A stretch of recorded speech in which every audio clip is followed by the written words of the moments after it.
Welcome to Sissygram Spicy Story channel. If you like my voice, then hit the like button and do subscribe our channel for regular updates. Today I come up with whole new content of story. So, now let's start the story. In the world of cross-dressing, Alex found himself lost in the memories of his late mother as he sifted through old boxes in the dim attic. The space was thick with dust, and the light from the slanted sunbeams danced lazily around him. His heart ached as he opened a box labeled Mom's Things, a label that evoked emotions of both reluctance and yearning. He hadn't touched these items since her passing, and the grief still lingered like a wound that had never fully healed. As he cut through the tape of the box, the flap opened, revealing neatly folded clothes and the faint smell of lavender sackets. His hands shook as he gently touched a soft velvet dress, deep burgundy in color, its fabric smooth under his fingers. Beneath the dress, he found his mother's makeup kit, the brushes and powders arranged with care, as though waiting for someone to awaken them from their slumber. For a moment, Alex stood frozen, overwhelmed by the rush of memories. His mother's laughter echoed in his mind.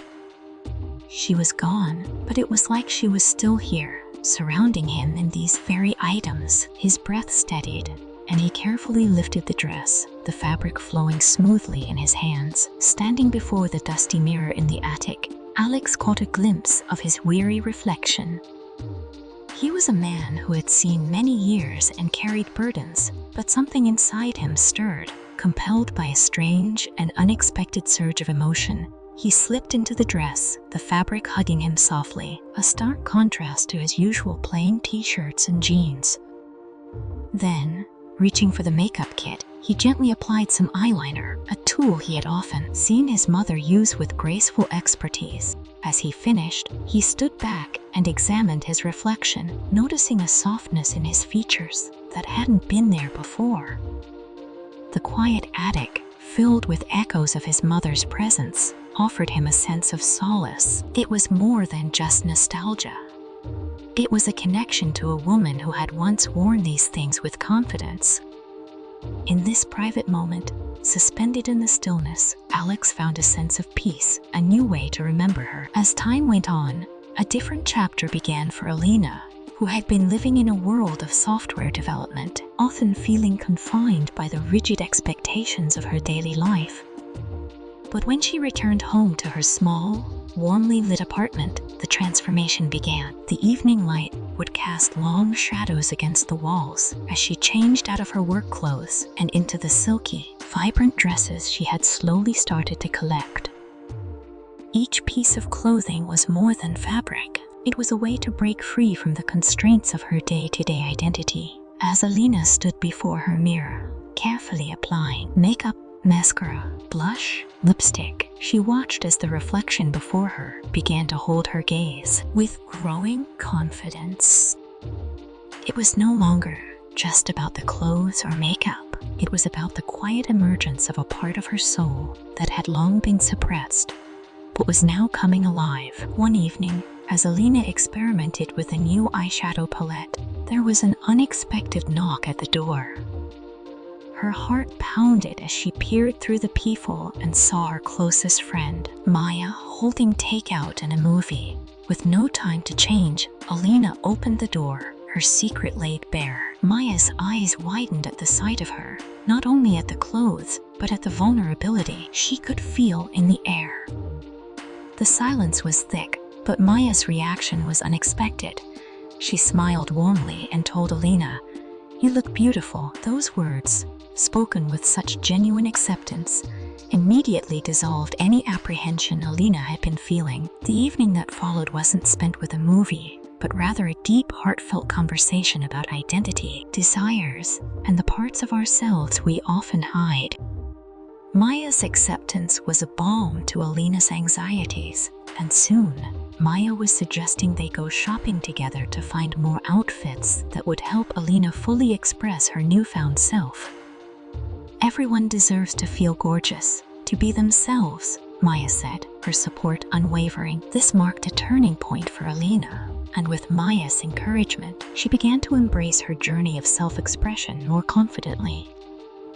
They spent many evenings discussing styles, fabrics, and makeup techniques, deepening their friendship as they explored the transformative power of clothing and makeup. Alina's exploration, which had once begun in the solitude of her apartment, now found its expression in the broader world, nurtured by the camaraderie and acceptance Maya had offered. Together, they ventured into the world with newfound confidence, ready for the next step in Alina's journey. The night of the local cross-dressing event arrived, and for Alina, it was a mix of nerves and excitement. Her hands trembled slightly as she applied bold lipstick, more daring than she had ever worn before. Maya, ever the supportive friend, stood by her side, reassuring her that she would shine that night. The event was held at a quaint downtown cafe, transformed into a vibrant space filled with individuals who, like Alina, had come to express themselves freely. As Alina stepped through the doors, her heart fluttered, but the room was alive with laughter, music, and acceptance. It was a place where people could be themselves without fear of judgment, and as the night unfolded, Alina found herself engaged in conversations with others who shared their stories of transformation, joy, and resilience. The event was a celebration of self-expression, and Alina felt a profound sense of belonging as the evening wore on. On the ride home, as the city lights blurred past, Alina turned to Maya and shared how, with each dress and each stroke of makeup, she felt closer to her late mother. "It's like she's with me, guiding me through this," Alina said, her voice thick with emotion. Maya, always a source of comfort, gently reassured her, saying that her mother would be proud of the person she was becoming. As Alina reflected on her journey, she realized that her exploration of identity wasn't just about self-acceptance, it was about honoring her mother's legacy, carrying her spirit forward into the future. But as the weeks passed, an unexpected shadow loomed over Alina's newfound sense of peace. One morning, while grabbing coffee at work, her colleague Derek cornered her with a smirk that made her heart drop. He had recognized her at the event and threatened to expose her dual life unless she helped him with a shady software hack. Alina was trapped in a web of blackmail and fear, knowing that if she didn't comply, her carefully cultivated balance of work and personal life could come crashing down.